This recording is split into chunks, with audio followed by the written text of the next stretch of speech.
$83,99,999 योनियाँ जब हमने पूरी काट ली और 84,00,000वें नंबर की योनि आपको और हमको प्राप्त हुई। उस 84,00,000वें नंबर की जो योनि है, उस योनि को भी अगर हम व्यर्थ गवा दे, रेंद्र राधे, 84,00,000वें नंबर की योनि को भी अगर हम व्यर्थ में गवा दें तो फिर उस योनि का कोई मूल तत्व ही नहीं।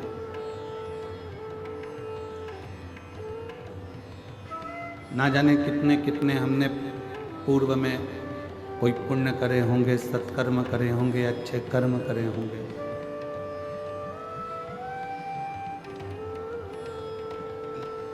तब जाकर तो ये मानव की देह मिली। और मान लो उस मानव की देह को फिर हम गवा दे, व्यर्थ निकाल दें, फिर वापस वही जलचर, थलचर, वायुचर, ऐसे ही जीव जंतु, पशु पक्षी की योनियां प्राप्त करते रहेंगे।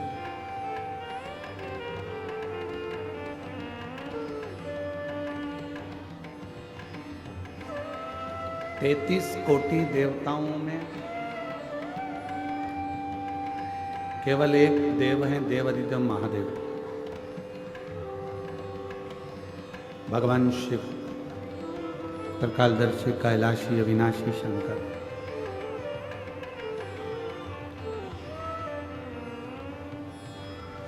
जो दुख में भी सुखी रहने की प्रेरणा देते हैं। तकलीफ जिंदगी में कितनी भी रहे उसमें खुश रहने की प्रेरणा यदि कोई देते हैं तो वह देवाधिदेव महादेव देते हैं। कंठ में विष भरा हुआ है तो भी उनके चेहरे पर प्रसन्नता।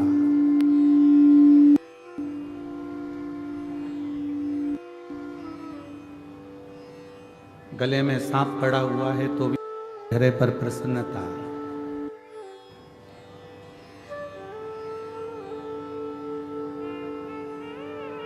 राधे तुमसे एक करो थोड़ा।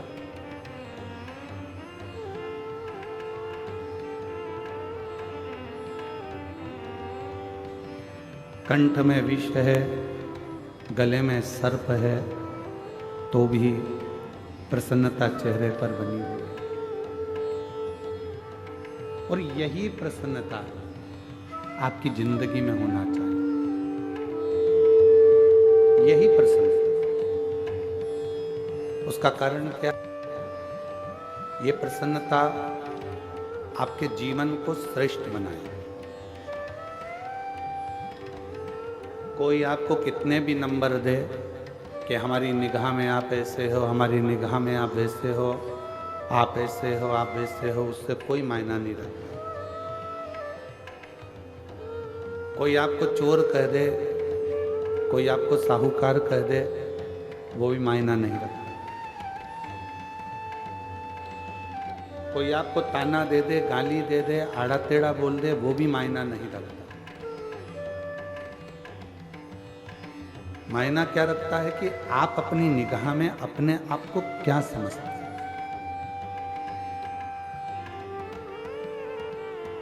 आप अपनी दृष्टि में कितने श्रेष्ठ हैं।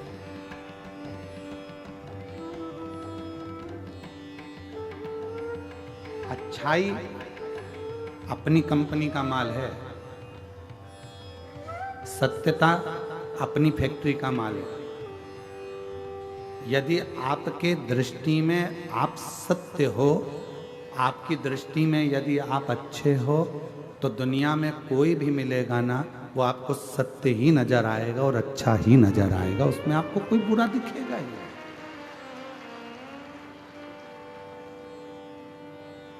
फिर उसमें कोई आपको बुरा नजर नहीं आएगा, आपको उसमें सब अच्छे ही दिखेंगे। उसमें कोई बुराई आप देख भी नहीं पाओगे। बुरा जो देखन में चला और बुरा न मिलिया। फिर संसार में बुरा कौन है?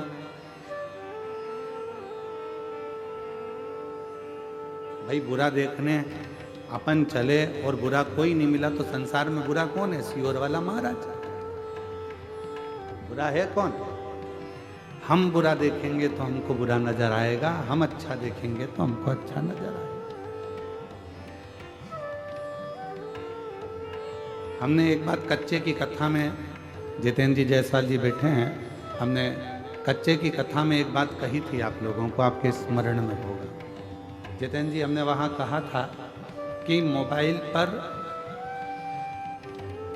किसी की बुराई करना प्रारंभ कर दो तो ढेर सारे कमेंट्स आना प्रारंभ हो जाते हैं और ढेर सारे लोग कमेंट्स बुराइयों के करना चालू कर देते हैं। फिर हमने कच्चे की कथा में कहा था कि किसी की अच्छाई करना प्रारंभ कर दो, बड़ाई करना प्रारंभ कर दो तो मैसेज बहुत कम आएंगे, कमेंट्स बहुत कम आएंगे। ये दुनिया की रीति है बेटी, ये दुनिया की रीत है। अच्छा संसार का व्यक्ति पचा नहीं पाता, इसलिए उसका एक काम रहता है कि कोई एक निंदा कर दे, उस निंदा पर हमें कमेंट्स करना है, उस निंदा को और आगे बढ़ाना है, उस निंदा को लेकर हमें चार चांद लगाना है, निंदा कर कर कर निंदा कर कर।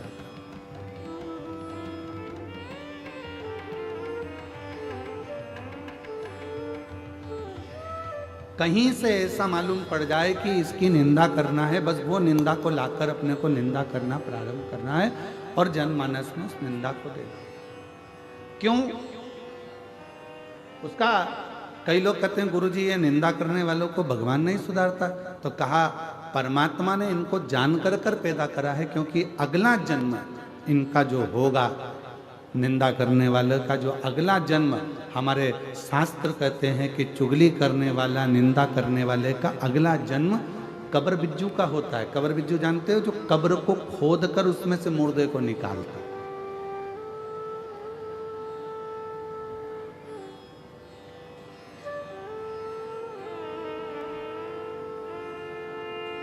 कोई श्रेष्ठ कर्म करा जाए, कभी अपनी जिंदगी में किसी की अच्छी बड़ाई करना प्रारंभ करो, कभी अपनी जिंदगी में आपकी दृष्टि में यदि अच्छाई होगी आपको सब अच्छे नजर आएंगे, और आपकी दृष्टि में अगर बुराई भरी होगी तो पूरी जिंदगी आप बुराइयां ही ढूंढते रह जाओगे।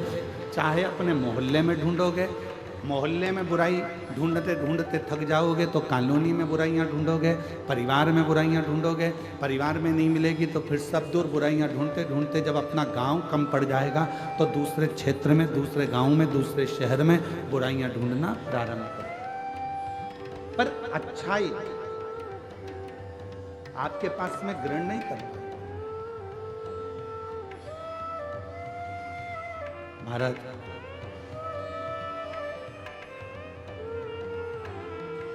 कितना सुंदर प्रश्न है। एक बार माता पार्वती जी ने शिव जी से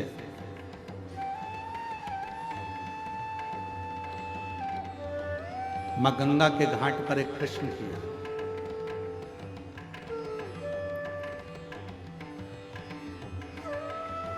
थोड़ा सावधानी से सुनिएगा इस प्रश्न को।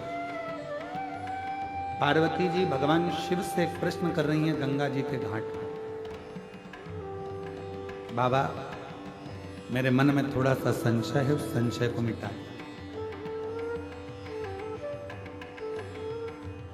क्या संशय है? आपके हृदय में संशय कौन सा है? क्या संशय अड़ गया आपके हृदय में जो आपको बेचैनी हो रही है, चैन नहीं मिल रहा, शांति नहीं मिल रही? क्या संशय?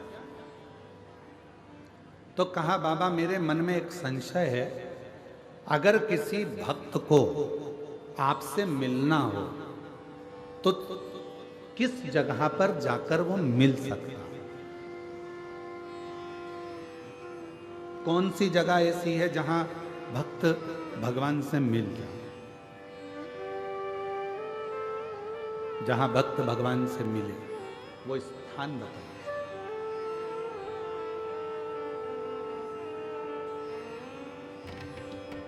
जैसे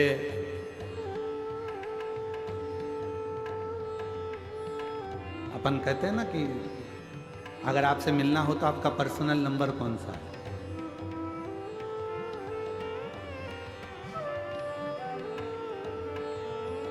हमें अगर फोन करना है तो आपका पर्सनल नंबर कौन सा हो सकता है? तिवारी जी, विजय प्रसाद तिवारी जी, आपका पर्सनल नंबर कौन सा है? नंबर ही नहीं है। तो जो साथ रहते हैं उनका तो होगा। शंभू बड़े सरल है, बड़े साथ है। तो कहते हैं किसी से अगर मिलना हो तो उसका पर्सनल नंबर पूछा जाता है कि आपका पर्सनल नंबर कौन सा है। अगर हमें बात करना हो, बहुत जरूरी बात हो, तो आपका नंबर मिल सकता है, प्राप्त हो सकता है। ये बॉटल बांटने वाले भैयाओं से मेरा एक निवेदन है कि पीछे जो लोग धूप में बैठे हैं, मेरी जीजियों, आप लोग तो पानी की बोतल साथ लाए हो ना, बोलो तो जम के। तो जो पीछे धूप में बैठे हैं उनसे निवेदन है कि यहाँ बाटल ना देकर जो वनवासी आदिवासी क्षेत्र के मेरे बहन भाई धूप में बैठे हुए हैं, आप उनको बाटल दीजिए पानी की और उनको प्रदान कीजिए।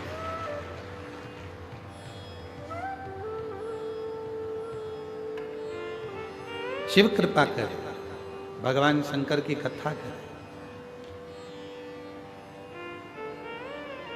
तो पार्वती जी ने शिव जी से पूछा कि कोई भक्त आपसे मिलना चाहता है और उसको मिलना है तो आप हमेशा किस जगह मिल सकते हैं, किस स्थान पर मिल सकते हैं?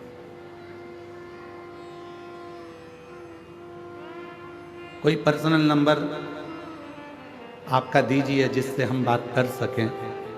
तो क्या वो कौन सी जगह है, कौन सा स्थान है जहां शिव तुरंत मिल सकते? फिर पार्वती जी ने कहा कि आप कैलाश पर मिल सकते हो।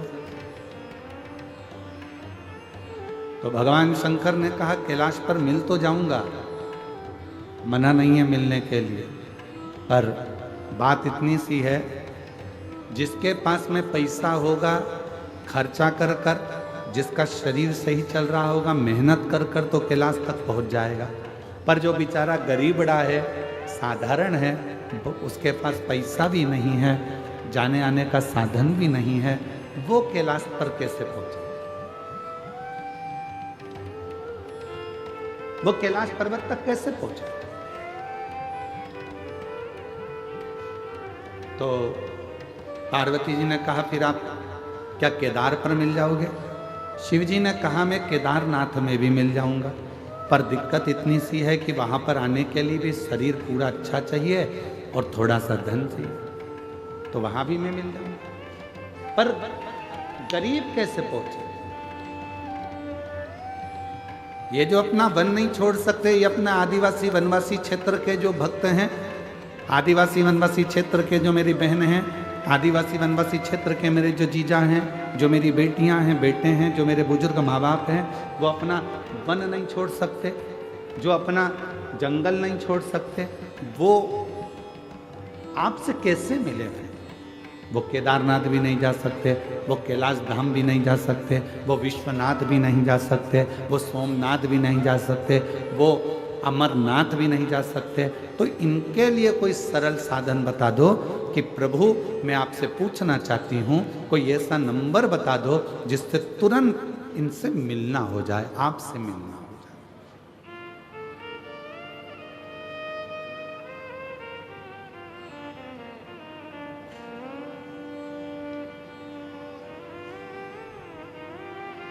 कोई ऐसा नंबर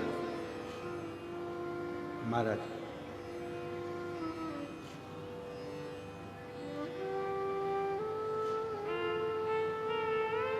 शिव जी मौन होकर बैठ गए। भगवान देव अधिगम मौन, कुछ बोले। फिर पार्वती जी ने कहा बताओ ना, कैलाश पर साधारण व्यक्ति नहीं पहुंच सकता, केदार पर नहीं पहुंच सकता, काशी नहीं पहुंच सकता, कोई ऐसी जगह बता दो जहां पर आप तुरंत मिल जाएं।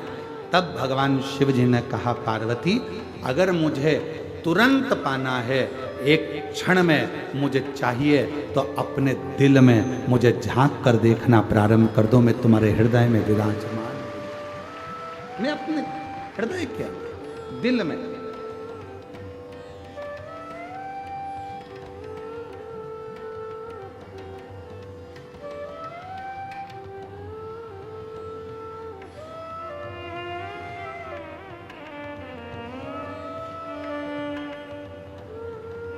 बस वही। और मुझे एक जरूरी काम भोला का, और मैंने ढूंढा देश तमाम भोला, कहाँ मिलेगा कहाँ मिलेगा कहाँ मिलेगा, कहाँ मिलेंगे कहाँ मिलेंगे कहाँ मिलेंगे, मुझे एक जरूरी काम भोला, मैंने ढूंढा देश तमाम भोला कहाँ मिलेगा, मुझे एक जरूरी काम भोला, कहाँ मिलेगा कहाँ मिलेगा कहाँ मिलेगा, कहाँ मिलेगा कहाँ मिलेगा कहाँ मिलेगा, मैंने ढूंढा देश तमाम भोला कहाँ मिलेगा, ओ मैंने ढूंढा देश तमाम भोला। शिव कह रहे हैं कोई मुझे तीर्थ में ढूंढेगा, कोई मुझे स्थानों पर ढूंढेगा, कोई मुझे मंदिर में ढूंढेगा, कोई मुझे शिवालय में ढूंढेगा, जिसकी जहाँ मर्जी होगी कैलाश तक मुझे ढूंढने के लिए आएंगे। दुनिया के लोग सब जगह ढूंढते हैं, पर ईश्वर जो उसके अंदर बैठा हुआ है वो अंदर झांक कर नहीं देखता। जिस दिन वो अंदर झांकेगा, अंदर झांकने के लिए, अपने भीतर खोजने के लिए क्या करना पड़ेगा? तो कहा किसी एकांत में बैठकर, कहीं एकांत में बैठकर जब आप शंकर के ओम नाद को करोगे तो वो भीतर से प्रकट होकर तुम्हारे सम्मुख में आकर खड़ा हो जाए, भीतर से।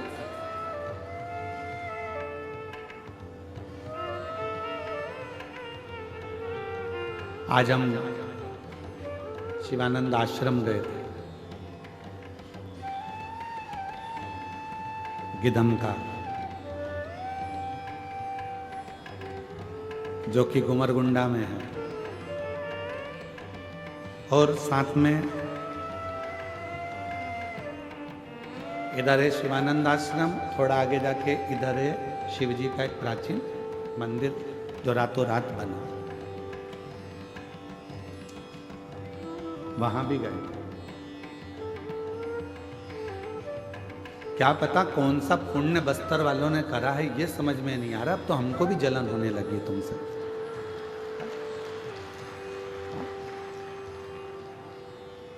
ना जाने कौन सा पुण्य करा। इतने सुंदर सुंदर शंकर के शिवलिंग, इतने सुंदर सुंदर मंदिर, और आश्चर्य है। अरे छत्तीसगढ़ वालों, यहाँ वहाँ जाना छोड़ो, गोवा की पार्टी और होटल जाना छोड़ो, और एक बार बस्तर के इस क्षेत्र में आकर भगवान शिव के शिवलिंग का दर्शन।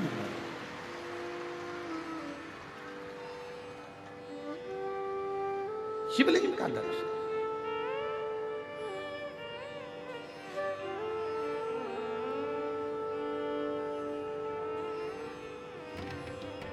शिवानंद आश्रम में गए, बाबा भोलेनाथ जी का दर्शन किया, पूजन करी, अर्चना करी, दर्शन किया।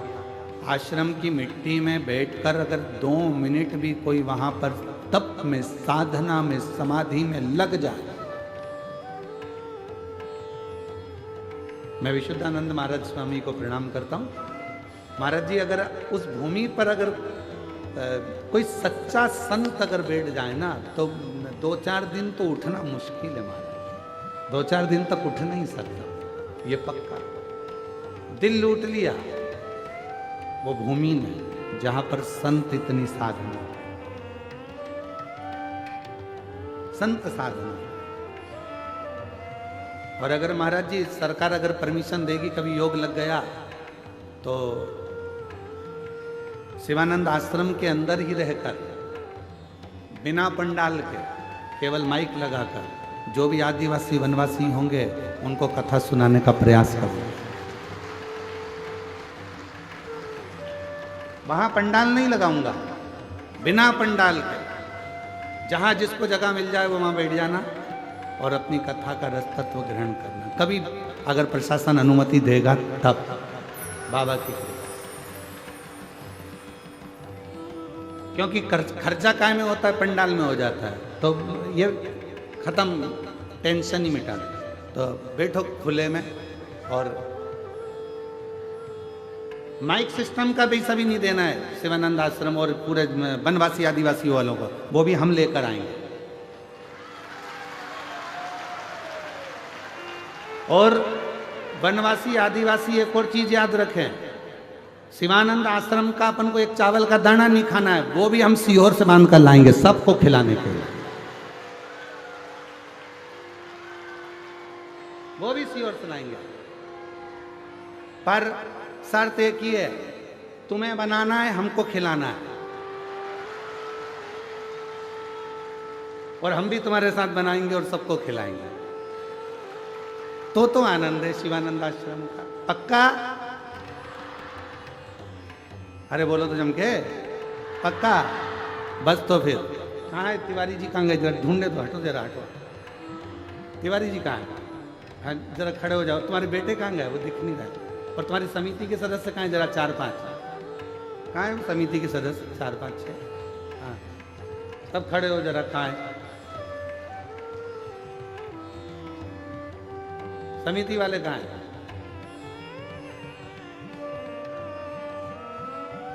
धीरे धीरे मत बोलो तिवारी जी, जरा अच्छे से बोलो। पक्का है कि नहीं है? पक्का है ना? हाँ, तुमसे कुछ नहीं चाहिए, सब भोलेनाथ करेंगे शिवानंद आश्रम में, बाबा बैठा है करने वाला। बस तो फिर प्रयास करेंगे शीघ्र अतिशीघ्र, जब भी कोई साल 1.5 साल के अंदर, 1.5 साल के अंदर कोई भी ऐसा योग बन गया और परमिशन अगर मिल गई प्रशासन ने कि हाँ उस जंगल क्षेत्र में, उस आश्रम के अंदर आप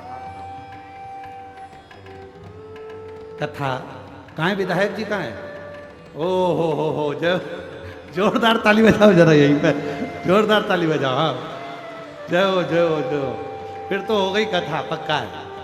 बोला हर हर महादेव। संपूर्ण वनवासियों के लिए, आदिवासियों के लिए, और फिर कह रहा हूं इस पूरे बस्तर की भूमि पर, बस्तर क्षेत्र में आदिवासी वनवासियों के लिए कोई भी कथा कराओ, ये बालक आपका बेटा, आपका भाई, जब कहोगे तब आकर कथा का रस तत्व ग्रहण करा कर, जब बोलो। और जरूरी नहीं कि बहुत बड़ी व्यासपीठ लगाओगे तो कथा करेंगे, पत्थर रख देना और उस पत्थर पर एक आसन बिछाना और हमारी ये कुबेरेश्वर धाम की पोथी रखा जाए और सब कथा सुन ले। इससे बढ़कर कोई सुख नहीं, इससे बढ़कर सुख नहीं। शिव कथा है महाराज विराट। साधुवाद आप लोगों को बहुत बहुत धन्यवाद, बहुत बहुत साधु। और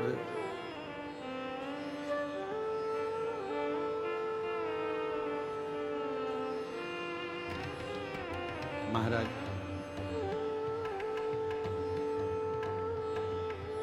भगवान देव अधिदेव महादेव से मिलने का एक सुख, यही शिव तत्व है, मिलने का सुख। बाबा देव अधिदेव महादेव से कितना सुंदर, आप जाकर दर्शन करिए। पूरे क्षेत्र में, पूरे बस्तर क्षेत्र में, दंतेवाड़ा के आसपास का जितना क्षेत्र है, पूरे क्षेत्र में घूमकर देखिए, हर मिट्टी के अंदर से, खेत के अंदर से शंकर का शिवलिंग प्रकट होता रहता है, हर मिट्टी में से, हर। महाराज ये मेरे देव अधिदेव महादेव, मेरे भगवान शंकर की उदारता, शिव की कृपा।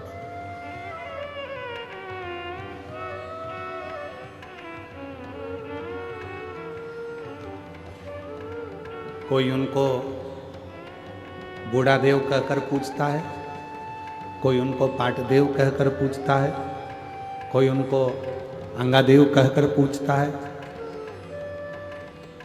जिसकी जो मर्जी होती है। कोई उनको भैरम देव कहकर पूछता है, कोई उनको भंगाराम कहकर पूछता है, कोई उनको बूढ़ा देव कहकर पूछता है। जिसकी जो मर्जी हो, भगवान देवाधिदेव महादेव को वो उस रूप में पूछता है। उस बस आपका विश्वास, आपकी दृढ़ता और आपकी भक्ति शिव के करीब में जाए, ये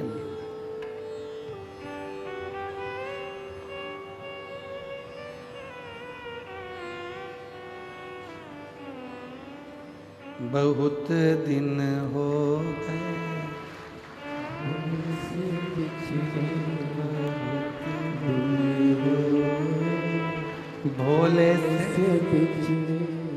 भोले से बिछड़े महादेव से बिछड़े, भोले से बिछड़े महादेव से बिछड़े। और वास्तवता है, बिल्कुल सत्य है। ये भजन यहीं पर बना, यहीं पर गाया पहली बार। और इस जगह पर भजन इसलिए बना क्योंकि यहाँ शिवजी इतने समय से विराजमान थे। बहुत दिन हो गए भोले से बिछड़े, बहुत दिन हो गए भोले से बिछड़े। मेरे भोले बाबा को सांप ही भावे, मेरे भोले बाबा को सांप ही भावे, मेरे भोले बाबा को सांप ही भावे, मेरे भोले बोलो बोलो बोलो को सांप ही भावे। बहुत दिन हो गए सांप को देखे, बहुत दिन हो गए सांप को देखे, बहुत दिन हो गए सांप को देखे, बहुत दिन हो गए सांप को देखे, बहुत दिन हो गए भोले से बिछड़े, बहुत दिन हो गए भोले से बिछड़े। भोले जी से बिछड़े महादेव से बिछड़े, भोले जी से बिछड़े महादेव से बिछड़े, ओ भोले जी से बिछड़े महादेव से बिछड़े, भोले से बिछड़े महादेव से बिछड़े। बहुत दिन हो गए भोले से बिछड़े, बहुत दिन हो गए भोले से बिछड़े, बहुत दिन हो गए भोले से बिछड़े। शंभो।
चाहिए। आज मौका मिला है, कथा का छठा दिवस है।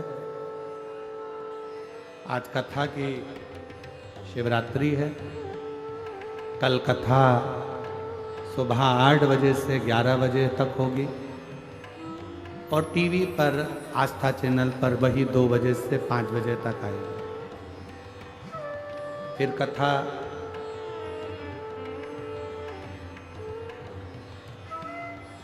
17 तारीख से 21 तारीख तक 5 दिवसीय दुर्ग जिले में नगपुरा पंचायत 1 बजे से 4 बजे तक होगी। फिर 24 तारीख से 28 दिसंबर तक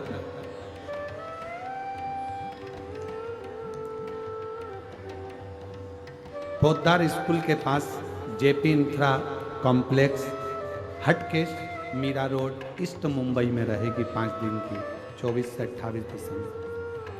4 से 10 जनवरी सूरत गुजरात, 16 से 22 जनवरी बड़ोदरा गुजरात, 5 से 9 फरवरी नांदेड़ महाराष्ट्र, 11, 12, 13 फरवरी डबरा मध्य प्रदेश और 14 से 20 फरवरी सीहोर रुद्राक्ष महोत्सव कथा का रहेगा।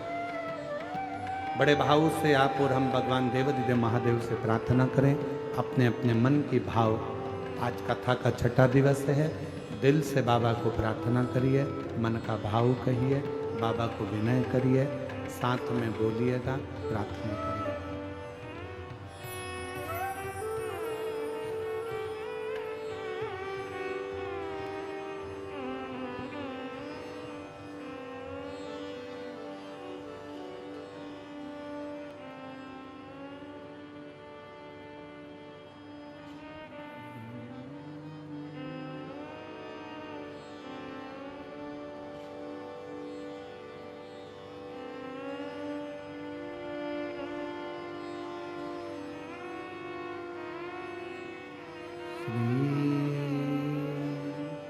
शिवाय नमस्तु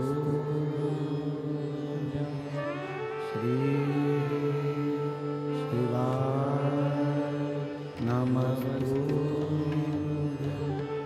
श्री शिवाय नमस्तु श्री शिवाय नमस्तु श्री शिवाय नमस्तु। भोला सब दुख काटो ओ भोला सब दुख काटो।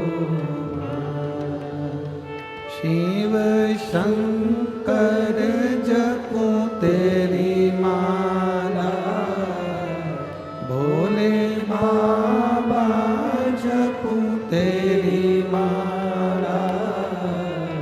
भोला सब दुख काटो मारा, ओ भोला सब दुख काटो मारा। वेश मंगलकारी, वेश मंगलकारी।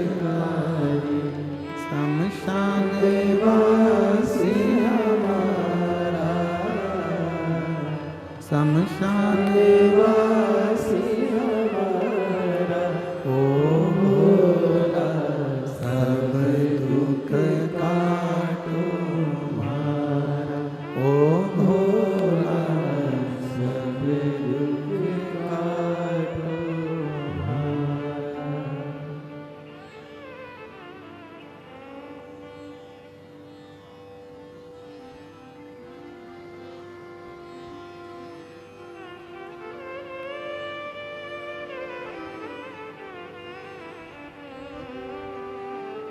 बाबा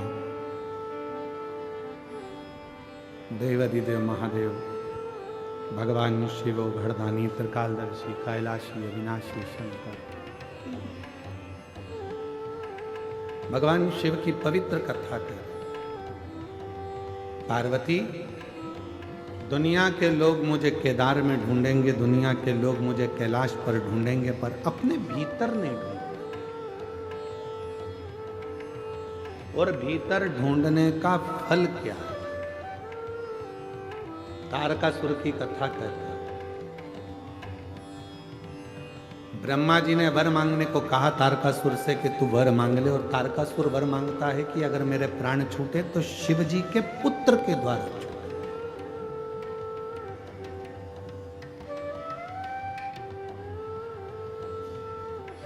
मांगा क्या कि भगवान शंकर के बेटे के द्वारा मेरे प्राण छूटे।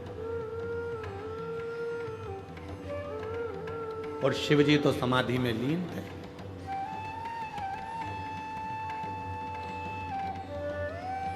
क्यों?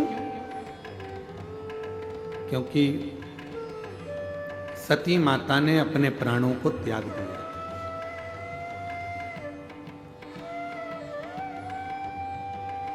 और जब तक शिव जी की शादी नहीं होगी, विवाह नहीं होगा, तब तक उनका बेटा भी नहीं होगा। और तारकासुर शंकर भगवान का इतना बड़ा उपासक था, शिव की इतनी भक्ति करता था तारकासुर कि शिव जी को अकेले नहीं देखना पसंद था। वो सोचता था माँ इनके साथ में रहे, या तो माता सती इनके साथ रहे, या इनकी अर्धांगिनी इनके साथ में रहे तो मुझे। पर अब सती मैया तो जलकर भस्म हो गई।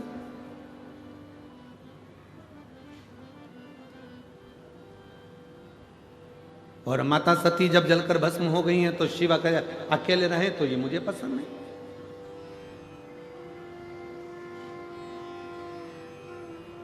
भगवान को अकेले कैसे रहे?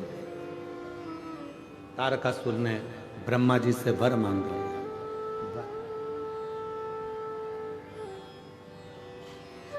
और हुआ, मां जगत जननी पार्वती जी के साथ भगवान देव अधिदेव महादेव का मंगल विवाह पक्का। शिव जी के साथ में मां जगत जननी पार्वती जी का विवाह हो गया जब भगवान शंकर के तेज पुंज को ले जाकर अग्निदेव ने स्वयं गंगा जी के जल में दिया, और गंगा जी की जल से 6 पुत्र ने जन्म लिया। कृतिकाओं ने वो 6 पुत्रों को एक कर दिया, तो धड़ तो एक हो गया शरीर, पर मुख 6 हो गए। कृतिकाओं ने उसका सुंदर स्वरूप देखा तो उस बालक का नाम कार्तिकेय रख दिया। और जब कार्तिकेय तारकासुर का संहार करने के लिए गए तो मां जगत जननी पार्वती जी देख रही थी।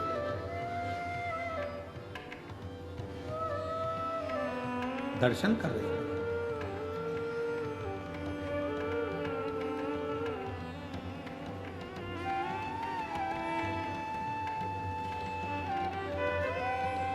रोका कार्तिकेय को, रुको जरा कार्तिकेय।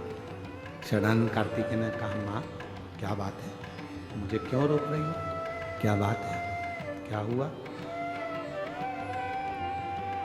कार्तिकेय जी को माँ ने रोक कर कहा, सुनो कार्तिकेय, ये जो सामने तारकासुर तुम्हारे खड़ा है, जिसका तुम संहार करने के लिए जा रहे हो, जिसको तुम मारने के लिए जा रहे हो, ये तारकासुर कोई साधारण नहीं है।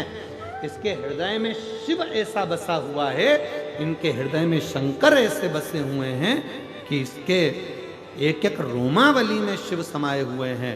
इसलिए इस तारकासुर का संहार करने से पहले तुम्हें शिव की आज्ञा लेना होगा।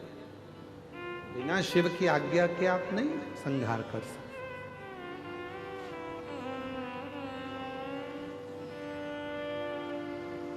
कितना भी प्रयास कर लेना, शिव महापुराण की कथा में आप पहुंच ही नहीं सकते जब तक मेरे देव अधिदेव महादेव खुद तुमको इशारा कर ना बुला ले, तब तक तुम कथा में नहीं आ सकते। आप नहीं पहुंच पाएगा। मेहमान आ जाएंगे, रिश्तेदार आ जाएंगे, नातेदार आ जाएंगे, कुटुंब आ जाएगा, कुबीला आ जाएगा, कोई ना कोई आ जाएगा। हम बड़े प्रसन्न होते हैं। अभी जैसे कच्चे वाले जितेंद्र जायसवाल जी आ गए, खंडेलवाल जी आ गए, वो बालोद वाली नगर पालिका अध्यक्ष हैं प्रतिभा जी, वो भी आई हुई हैं। ऐसे जब ये लोग कथा के अंतर्गत जब पहुंचते हैं तो हम लोगों को साधुवाद देते हैं कि कहीं ना कहीं शिव जी की आप पर बड़ी करुणा है, जो आप प्रत्येक कथा में बाबा के शरणागति में पहुंचकर दर्शन लाभ ले लेते हो और वहां की मिट्टी को अपने मस्तक चढ़ा ले। ये कृपा है शिव जी की। और केवल यही नहीं,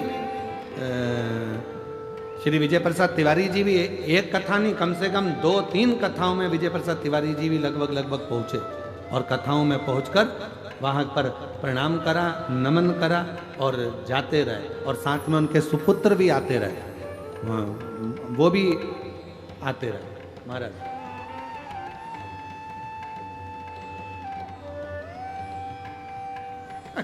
बाबा कराएगा, शिव जी की कृपा होगी।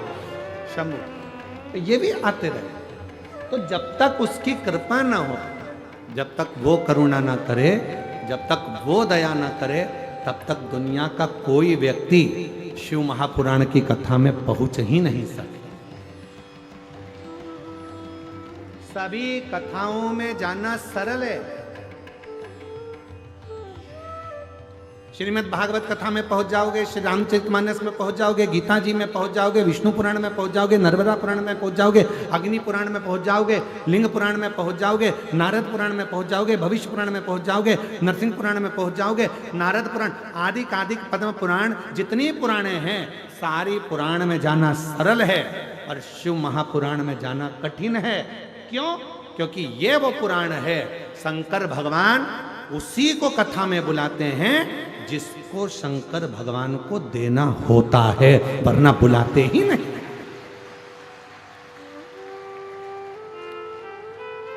जैसे तुम्हारे मोहल्ले में शादी का कार्ड हर किसी को नहीं दिया जाता, शादी का कार्ड उसी को दिया जाता है जिससे तुम्हारी रिश्तेदारी अच्छी हो, संबंध अच्छे हो, प्रेम अच्छा हो। पड़ोसन भले पास में रह रही है और अगर पड़ोस में प्रेम नहीं है तो कोई तुम्हें शादी में नहीं बुलाएगा। भले तुम्हारी सगी बहन है पर प्रेम नहीं है, नहीं बुलाएंगे। कई भाइयों में प्रेम नहीं रहता, एक दूसरे को नहीं बुलाते। प्रेम होगा तो बुलाएंगे और उसी को बुलाया जाता है। जितनी बहन बेटियों को शादी में बुलाया जाता है उतनी बहन बेटियों को साड़ी देकर विदा, बोलो सही है कि साड़ी देके विदा करा जाता है। तो हम क्या बोलते हैं?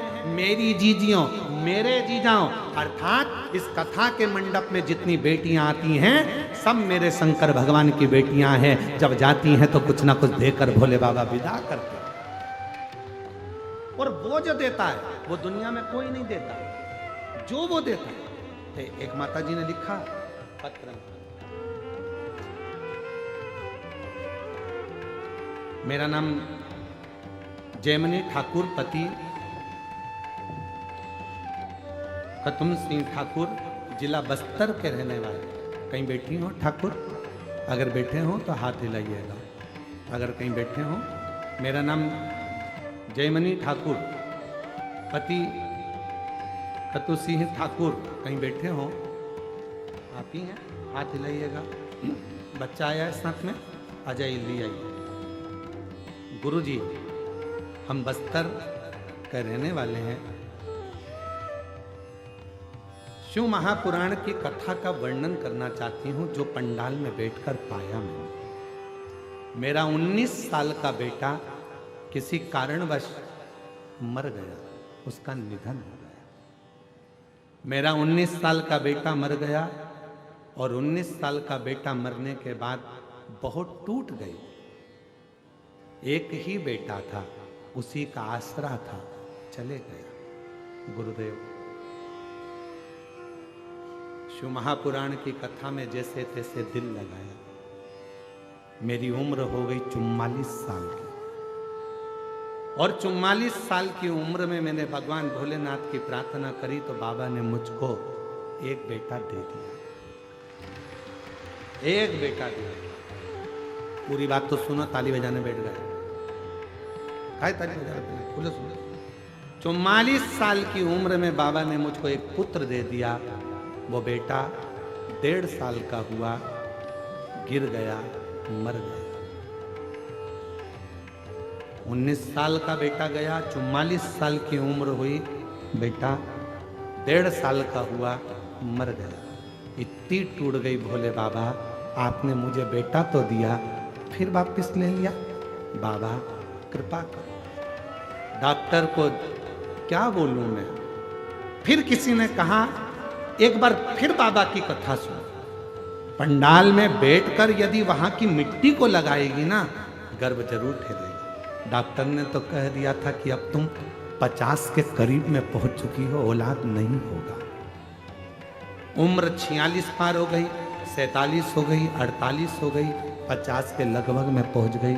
औलाद होने के चांस खत्म हो गए, बच्चा नहीं होगा। फिर मैंने कथा में सुना कि पंडाल में जाकर अगर मांगोगे, बैठ गई, कथा सुन ली, तो बाबा देगा जरूर। और बाबा ने ऐसी कृपा कर दी गुरुदेव, मैं बाबा की कथा सुनने के लिए पंडाल में बैठ गई और पंडाल की मिट्टी को लगा कर गई। आज बाबा की कृपा से 50 के करीब में मेरी उम्र है और मेरे बाबा ने फिर मेरी झोली भर दी और मुझे पुत्र दे दिया।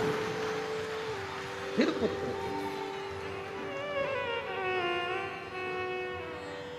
तुम उसकी बेटी हो। ये व्यासपीठ आपको जीजी कहती है, आपको जीजा कहती है, आपको बेटी कहती है, आपको बेटा कहती है, आपको माता पिता कहती है। ये व्यासपीठ, शायद दुनिया में एक व्यासपीठ ऐसी है शिव महापुराण कुबेरेश्वर धाम की, जो आपसे संबंध जोड़ती है। और वो संबंध होता है बेटी और बाप का, वो संबंध होता है एक बहन और भाई का। ये संबंध की पीठ है।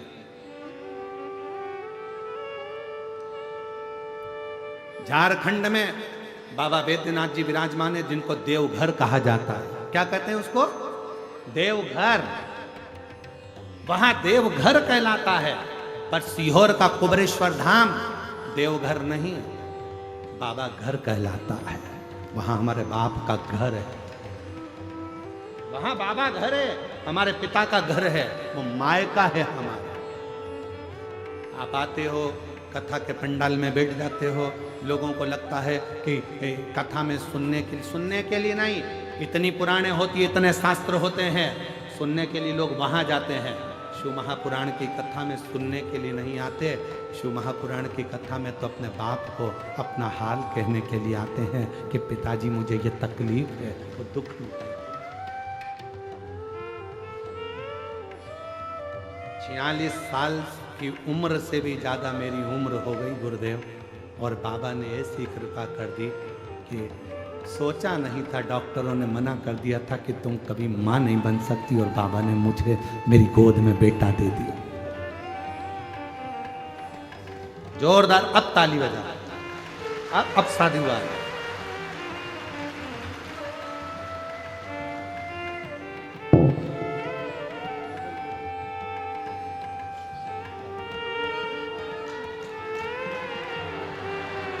आंसू पोछो, आंसू पोछ पहले। बाबा ने दे दिया ना, तो आंसू पोछो। अच्छे खुश होकर बाबा को प्रणाम करो, उसकी कृपा है। आंसू पोछो पहले, पूरे आंसू पोछो। हाँ, अब प्रणाम करो बाबा को, आंसू पोछ के। अब तो दे दिया उसने। शंभू शंभू।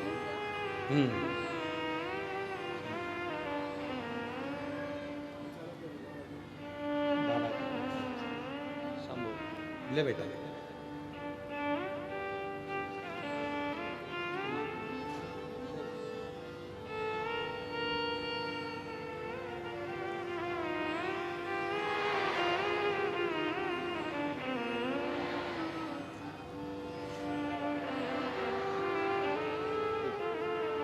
बधाई आपको, बहुत बहुत शिव कृपा। नहीं हमारा नहीं, बाबा को, बाबा को साधुवाद दो, बधाई उसको दो। और खाली न जाता कोई दर से तुम्हारे, खाली न जाता कोई दर से तुम्हारे, मैं भी खड़ी हूँ नन्ही बाहे पसारे, अपने हृदय से लगा लो, गिरी जा रही हो, उठा भोले अपने दर अब तो न टलो गिरा जा रहा उठा लो। मेरी जीजियों, मेरे जीजाओं, मेरी बेटियों, बेटाओं, मेरे बुजुर्ग माता पिता, याद रखना तुम्हारे क्षेत्र में कभी भी सूचना मिले कि कुबेर भंडारी के दरवाजे से कुबेरेश्वर धाम से चलकर ये शिव महापुराण की कथा तुम्हारे नज़दीक में पहुंची है, 7 दिन नहीं 1 दिन 2 दिन समय निकालकर उसके पंडाल में रहकर झोली पसार कर उसकी मिट्टी को मस्तक चढ़ाकर दिल से कहकर देखना, 3 महीने में मेरा बाबा तुम्हारी झोली जरूर भरेगा। ये निश्चित है, संबंध है उसका। आप तो भैया कह रहे हैं हमको भरोसा नहीं था, 50 के करीब में उम्र हो रही है, डॉक्टर मना कर दिया था कि अब तुम मां नहीं बन सकते। और आप मेरी जीजियां यहाँ बैठी हैं, ईमानदारी से बोलना, क्या 50 साल की उम्र में संतान का योग बनना सरल हो सकता है? तुम अपने मन पर हाथ लगाकर विचार कर सोचना क्या हो सकता है?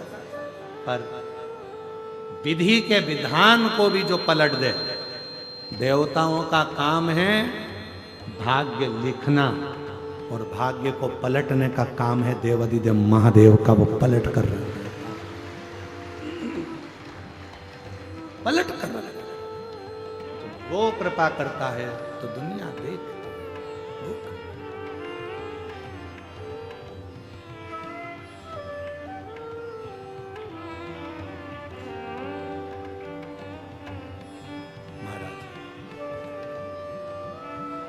शिव कह रहे हैं तारकासुर को मारने के लिए षडानंद कार्तिकेय जाना। पार्वती जी ने शिव जी के पास कार्तिकेय जी को भेज दिया, जाओ भगवान देवाधिदेव महादेव की आज्ञा लो तारकासुर को मारने के। यदि तारकासुर को मारना है तो पहले शिव किया। शंकर का कोई भक्त है, उस पर इल्जाम लगाना सरल है, गाली देना सरल है, उसको अपशब्द कहना सरल है, उसकी निंदा करना सरल है, उसकी बुराई करना सरल है। पर याद रखना, शिव भक्त की तुम निंदा कर सकते हो, बुराई कर सकते हो, उसके लिए गलत गलत बोल सकते हो, पर वो शिव भक्त पलट कर जवाब नहीं देगा। उसका जवाब एक दिन ऐसा समय का चक्र घूमेगा कि वो महाकाल पछिट कर जवाब निकालवाएगा कि तूने क्या बोला और कैसे। ये शरीर की हाथ की उंगलियां भी काम नहीं करेंगी, नेत्र काम नहीं करेगा, जिह्वा काम नहीं करेगी, श्रवण शक्ति काम नहीं करेगी, पांव काम नहीं करेगी। बहुत किसी से मत डरो, ना गुरु से डरो, ना परमात्मा से डरो, ना शास्त्र से डरो, ना वेद से डरो, किसी से मत डरो, पर अपने कर्म से डरना। कर्म का भोग तो परमात्मा को भी भोगना पड़ता, भोगना पड़ता।